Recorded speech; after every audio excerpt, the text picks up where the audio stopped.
Fake একটা প্রোটোকলের ভিত্তি করে আব্দুল্লাহ মাহমুদকে থানায় যে জিডি করতে গিয়েছিল তাকে প্রায় 10.5 ঘন্টা থানার মধ্যে, প্রথমে শাহবাগ থানায় এবং এরপরে ধানমন্ডি থানায় তাকে হয়রানি করা হয়। এবং পরবর্তীতে আমরা শাহবাগ থানায় যাই এবং এরপরে ধানমন্ডি থানায় যাই। থানায় যাওয়ার পর পুলিশের উচ্চপদস্থ যে কর্মকর্তারা আছে তাদের সাথে কথা বলি এবং আমরা বলি এর মধ্যে আপনারা জানতে পেয়েছেন বিভিন্ন ফ্যাক্ট চেক যে প্রতিষ্ঠানগুলো আছে তার মধ্যে তারা পরিষ্কার করেছে, ইউএমআর স্ক্যান থেকে শুরু করে সকল ফ্যাক্ট চেক প্রতিষ্ঠান, সরকারি যে তথ্য মন্ত্রণালয়ের যে ফ্যাক্ট চেক প্রতিষ্ঠান আছে তারাও এটা কনফার্ম করেছে এটা একটা ফেক প্রোটোকল। তো এর পরও তাকে প্রায় 10.5 ঘন্টা থানার মধ্যে মানসিকভাবে তাকে হয়রানি করা হয়। আমরা যখন পুলিশকে জিজ্ঞেস করছিলাম উচ্চপদস্থ যে কর্মকর্তারা আছে আপনার কিসের বেসিসে তাকে থানায় রাখছেন, তখন তারা বলছিল উপরের নির্দেশ। সেই ফেসিবাদী আমলে যেভাবে আমরা দেখতে পাইতাম উপরের নির্দেশে শিক্ষার্থীদেরকে গুম করা বৈধ ছিল, খুন করা বৈধ ছিল, কাউকে নির্যাতন করা বৈধ ছিল, মামলা করা বৈধ ছিল, তাকে কোনো অভিযোগ ছাড়া থানায় রেখে দেওয়া সেটা বৈধ ছিল। তার একটা প্রতিচ্ছবি আমরা গত 23শে ফেব্রুয়ারি এবং 24শে ফেব্রুয়ারি রাত পর্যন্ত আমরা সেটা দেখতে পেয়েছি। তো এর প্রেক্ষিতে আমরা বিশ্ববিদ্যালয় প্রশাসনের সাথে সেদিনে যোগাযোগ করেছিলাম। বিশ্ববিদ্যালয়ের VC, pro-VC, proctor, provost standing কমিটির চেয়ারম্যান, আমরা সবার সাথে যোগাযোগ করেছি। 5 ঘন্টা ধরে শাহবাগের এই জায়গায় দফায় দফায় ছাত্রদলের সন্ত্রাসীরা হামলা করছিল, কিন্তু বিশ্ববিদ্যালয় প্রশাসন এবং প্রক্রিয়ার বডির যেভাবে কার্যক্রম সেখানে দৃশ্যমান হওয়া দরকার ছিল সেটা আমরা দেখিনি। আমাদের কাছে মনে হয়েছে সেই 23শে এপ্রিল বিশ্ববিদ্যালয়ের প্রশাসন, রাষ্ট্রীয় প্রশাসন, পুলিশ সবাই একাকার হয়ে, ছাত্রদল এবং বিভিন্ন দল, যুবদল সহ বহিরাগত সন্ত্রাসীরা সবাই একাকার হয়ে ঢাকা বিশ্ববিদ্যালয়ের শিক্ষার্থী, সাংবাদিক এবং আমাদের ডাকসুর নেতৃবৃন্দের উপর নৃশংস কায়দায় হামলা করে, এবং সে হামলা আগে থেকে একটা পূর্ব পরিকল্পিত ছিল। তো এই ঘটনার পরে আমরা বিশ্ববিদ্যালয় প্রশাসনকে ফোন দিয়েছি এবং আপনারা জানতে পেরেছেন একটা 24 ঘন্টা এবং 48 ঘন্টার মধ্যে প্রতিবেদন বের করার জন্য একটা কমিটি করা হয়।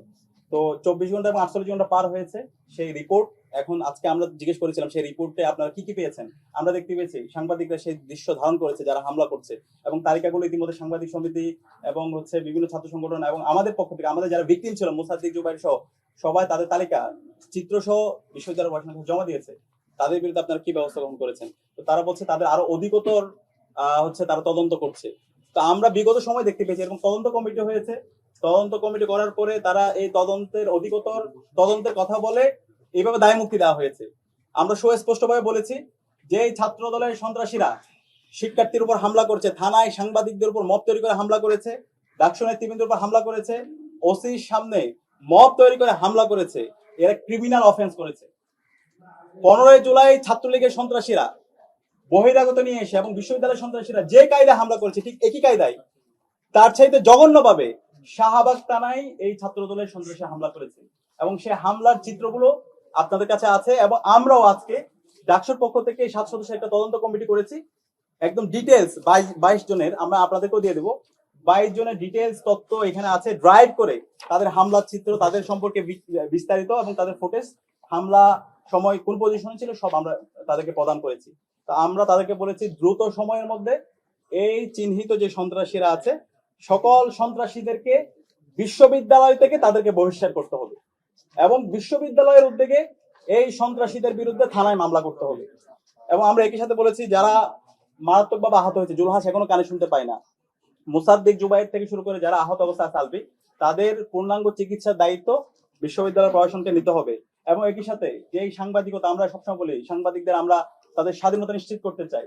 এই সাংবাদিকদের যাদের এই মত প্রকাশের স্বাধীনতাকে যারা রুদ্ধ করতে চায়, শাহবাগ থানায় মব তৈরি করে যারা সাংবাদিকদের উপর হামলা করেছে তাদেরকে তো আইডেন্টিফাই করতে হবে, এবং ক্যাম্পাসে এবং সারা দেশে এই সাংবাদিকদের স্বাধীনতা নিশ্চিত করতে হবে, এবং এটার জন্য একটা সুস্পষ্ট বিশ্ববিদ্যালয় থেকে তাদের অবস্থান ব্যক্ত করতে হবে।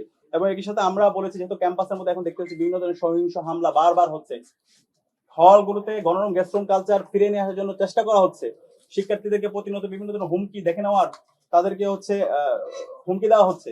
তো সেই জায়গা থেকে ক্যাম্পাসে যেন একটা অন্তর্ভুক্তিমূলক রাজনৈতিক আচরণবিধি কোড অফ কন্ডাক্ট প্রণয়ন করি, বিশ্ববিদ্যালয় প্রশাসন থেকে প্রণয়ন করা হয়, এবং ডাকসুর জায়গা থেকে সেই সুপারিশগুলো আমরা বিস্তারিত আকারে দিব, এবং পাশাপাশি অন্যান্য অংশীজনদের সাথে আমরা যোগাযোগ করবো। আমরা সকল ছাত্র সংগঠনের সাথে যোগাযোগ করছি, পূর্ণাঙ্গ একটা রাজনৈতিক নীতিমালা ক্যাম্পাসের মধ্যে সেটা আমরা প্রণয়ন করে যারা এটা ভায়োলেট করবে তাদের বিরুদ্ধে আমরা সকল ছাত্র সংগঠন এবং বিশ্ববিদ্যালয় প্রশাসন তাদের বিরুদ্ধে ব্যবস্থা গ্রহণ করবে, এবং ওভারঅল ক্যাম্পাসের মধ্যে সামগ্রিক নিরাপত্তা নিশ্চিত করার জন্য বিশ্ববিদ্যালয় প্রশাসন যেন কার্যকর উদ্যোগ গ্রহণ করে।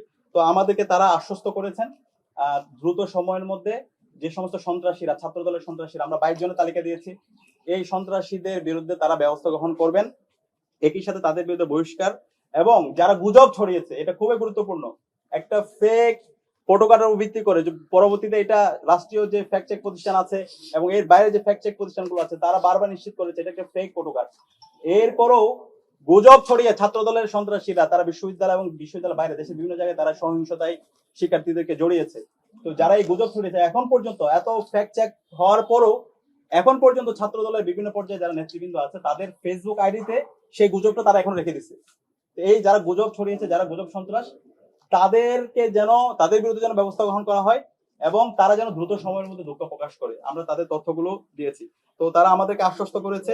আমরা এখন দেখতে চাই তাদের তারা যে আমাদেরকে বলেছে তাদের বিরুদ্ধে একাডেমিক ব্যবস্থা গ্রহণ করবে এবং যে অভিযোগগুলো দিয়েছে তাদের যে কমিটি, সেই কমিটি অধিকতর তারা তদন্ত করে দ্রুত সময়ের মধ্যে তারা আমাদের যারা ক্রিমিনাল অফেন্স করেছে, যারা ফৌজদারি অপরাধ করেছে, যারা থানায় মব তৈরি করেছে, সাংবাদিকদের উপর হামলা করেছে, ডাকসু নেতৃবৃন্দের উপর হামলা করেছে এবং ঢাকা বিশ্ববিদ্যালয়ের শিক্ষার্থীদের উপর হামলা করেছে, তাদের বিরুদ্ধে তারা ব্যবস্থা করবে এবং বিশ্ববিদ্যালয় আনুষ্ঠানিকভাবে এই পুরো ঘটনার জন্য তারা দুঃখ প্রকাশ করবে। আজকে ঘটনার শুরুতে ভিসি মহোদয় তিনি দুঃখ প্রকাশ করেছেন এবং এখানে 18টা হলের প্রভোস্টরা উপস্থিত ছিলেন, প্রভোস্ট স্ট্যান্ডিং কমিটির সভাপতি উপস্থিত ছিলেন, প্রক্টর ছিলেন, প্রভিসি ছিলেন, ট্রেজারার ছিলেন। পুরো হাউস এই ঘটনার জন্য শিক্ষার্থীদের কাছে দুঃখ প্রকাশ করেছেন। আমরা বলেছি দ্রুত সময়ের মধ্যে এই যারা সন্ত্রাসীরা শিক্ষার্থীদের উপর হামলা করেছে, সাংবাদিকদের উপর হামলা করেছে, থানায় মব তৈরি করেছে, তাদের বিরুদ্ধে যেন বিশ্ববিদ্যালয় থেকে তাদেরকে আইনানুগ ব্যবস্থা গ্রহণ করা হয়, তাদেরকে যেন বহিষ্কার করা হয়। তো তারা আশ্বস্ত করেছে। এখন আমরা দেখতে চাই, আমরা আবার আসবো, আশা করছি দ্রুত সময়ের মধ্যে বহিষ্কার করার মাধ্যমে ক্যাম্পাসের মধ্যে সুস্থ ধারার রাজনীতি, একটা গণতান্ত্রিক পরিবেশ নিশ্চিত করতে বিশ্ববিদ্যালয় প্রশাসন আমাদেরকে সহায়তা করবে।